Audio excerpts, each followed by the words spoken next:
It's a sensational charge the former Home Secretary has levelled against the Union Home Minister.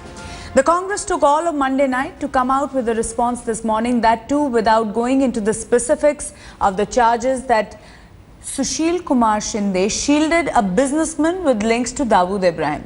While the political motive of speaking out now has been rightfully questioned, the demand for a probe has been met with nothing but silence from the centre. Joining me this evening on the show on Newsnight, we have TSR Subramaniam, who's joining me here. We also have Mr. Karthikeyan, who's joining us from Kolkata. In a while, we'll have Sanjay Jha from the Congress Party, Meenakshi Lekhi from the BJP, T.R. Kakkar, former Commissioner of Police, joining us from Delhi, and like I mentioned, D.R. Karthikeyan, former Director of the CBI. Let me start with you, Mr. TSR Subramaniam, before we have the political guests also joining us.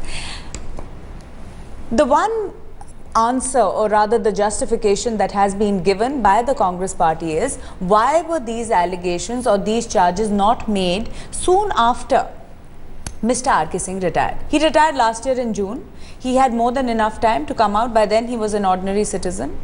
But before I go to that, basic question is, while you are in service, what is the kind of that you can take if you see something around you, or if you're given an order that you don't want to follow, which is not right? Maru, you asked me too many issues. Let me start with a basic question. When you are in service and the Home Secretary, and if there is an order where you see a wrongdoing, what is the recourse you can take? If the order, so-called order, or direction, or suggestion, or advice is given directly to him, it was necessary for him, if he felt it improper or illegal, to put it in writing and say why he can't do it, or ask for it to be changed. Here, as I see it now, this was a conversation between the minister and the police authority, where the Home Secretary either heard about it or was present there. So I don't think hierarchical discipline will permit him at that stage to question it, because this is a day-to-day incident happening 20 times a day. It is uniform that ministers intervene, either to get a false case done, or a case withdrawn, or this kind of a thing, or get a license or not get a license. The standards have fallen so heavily all over India over the last few years.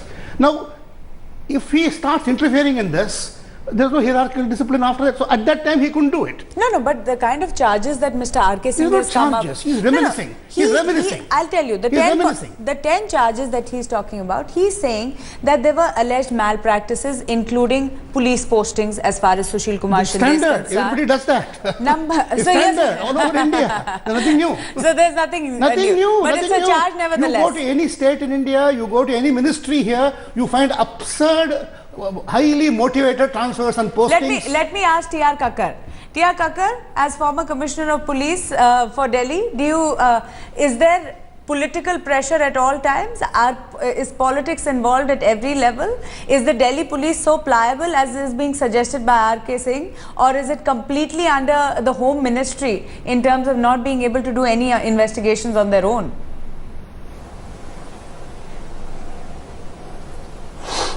You have asked, Maruf, too many questions, but I can only straight away say they all point that to one simple thing. As compared to the interference,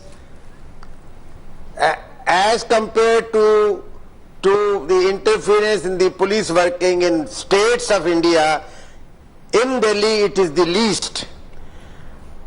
Hardly any direction is given by the Home Ministry in the matter of postings and transfers, unless there is somebody who is probably known to the minister, and that too we have never heard of. At least during my time, there was no chit business.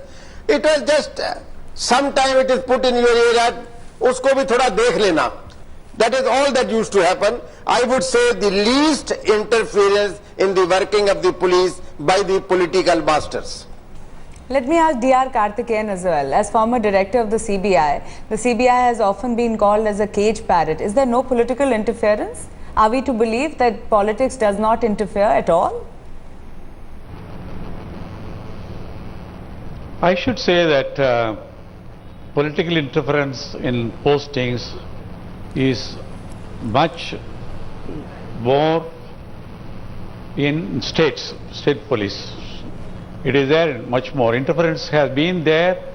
It all depends upon the Chief Minister concerned. Some people would like to have a good administration. The interference will be very less. And in some cases the interference is too much.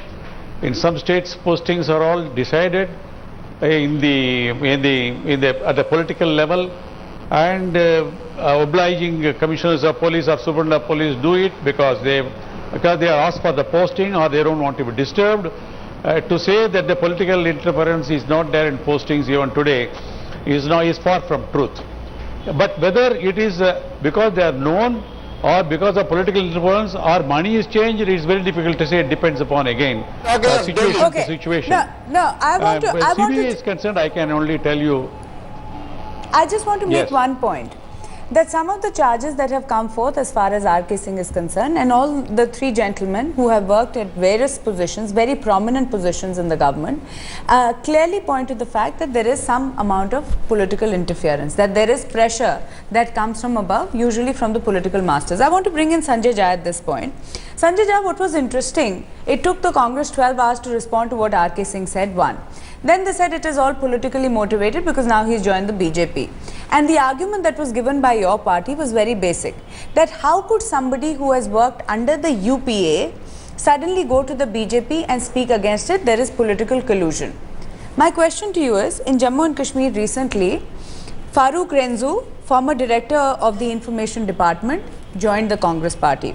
Tafazzul Hussain, former vice president of the Jammu and Kashmir Department, he joined the Congress party as well. Should the same parameters be used then? Maruk, let's not compare apples and oranges. The point we are trying to make How here are they apples and is oranges, that Sanjay Mr. Jha? Singh, and I'll explain to you because not everybody is casting all kinds of aspersions and allegations all over the countryside here. It's because Where your Mr. Singh your is party is being concerned, he was questioned that the you're Home saying that. Secretary. Can I answer this? Yes, but I Where have Mr. to Singh is come in and concerned, ask he you was a Home question when you're saying Secretary. something. Yes, go ahead. Go ahead. I'm saying they're not listening to you apples and very oranges. patiently. Go ahead. It's the same thing where the Congress party has one answer when it is put in a corner and has a completely different answer when they're not in the when they're perhaps in the right. No, I don't think you heard what our INB Minister, Mr. Manish Tiwari, said today. I think the point he made, and that's a point I'm going to reiterate on your channel, provided, of course, you don't interrupt me in the next 30 seconds, is the fact that it is irresponsible, to actually comment on an issue of such gravity. If you read the allegations that he's made, it's extremely serious. And, it is astounding that he was the Home Secretary of India and he did not do anything about it. There's total inaction on his part when he was Home Secretary. 7 months after he's left, even after he's retired, there is not a single word spoken by him. 7 months later, when elections are around the corner, when he's formally joined Congress's ideological opponents, the Bharatiya Janata Party, he suddenly discovers a spate of issues to raise, and that too he does it on a public platform. Now, I think it's pretty obvious from these. You don't need to be a genius to know that this is extremely politically motivated. And there is a simple thumb rule in any democracy and criminal justice. If I make an allegation against anybody, that allegation can, look pretty embarrassing for the person who's accused, but it has absolutely no substance whatsoever. In fact, I should be charged if I don't furnish sufficient evidence to make that allegation valid. So I think it's now up to Mr. Singh, instead of just kind of making statements of this kind against the Home Minister of India, if he has any evidence to whatever he intends to, further his allegations on, he should provide them. There is no sense in, going ahead and beating about the bush and making all kinds of noise. There's already been alleged that he wanted a certain position. He wanted a certain position, or he wanted some kind of rehabilitation. Here is a man who has worked as the Home Secretary for 2 years, an extremely important position within the Home Ministry and in the government. He has handled extremely sensitive cases. He was working with Sushil Kumar Shinde for 11 months. He comes out and makes at least 10 charges against the Home Minister. One of the most prominent among them being that Sushil Kumar Shinde shielded a businessman who had links with Dawood. Sushil Kumar Shinde lied about the FBI helping or knowing where Dawood is. Sushil Kumar Shinde again shielding the same businessman who was involved in the IPL scam. Should the Congress party just dismiss these charges for the sake of transparency? Should you not at least look into these charges? Well, Maruk, all I can tell you is you have heard the minister speak on it, and I would like to add another point here. The point that perhaps you and the media need to ask Mr. Singh. There are some very senior people, including the BJP's Prime Ministerial candidate, Mr. Narendra Modi, who is in the BCCI. Now, the IPL comes under the BCCI. So, if he has any evidence where he believes a certain IPL-related corporate was being protected, he can provide the documents. If he doesn't want to give it to the government or the police, he can go to his own Prime Ministerial candidate, who's part of the same BCCI that he alleges is up to mischief. Now, I think that gives you a very interesting fodder as to what perhaps he thinks of his own BJP leader at the moment, and ask him to go ahead and see how the matter can be escalated. So essentially the Congress does not want to look at it transparently.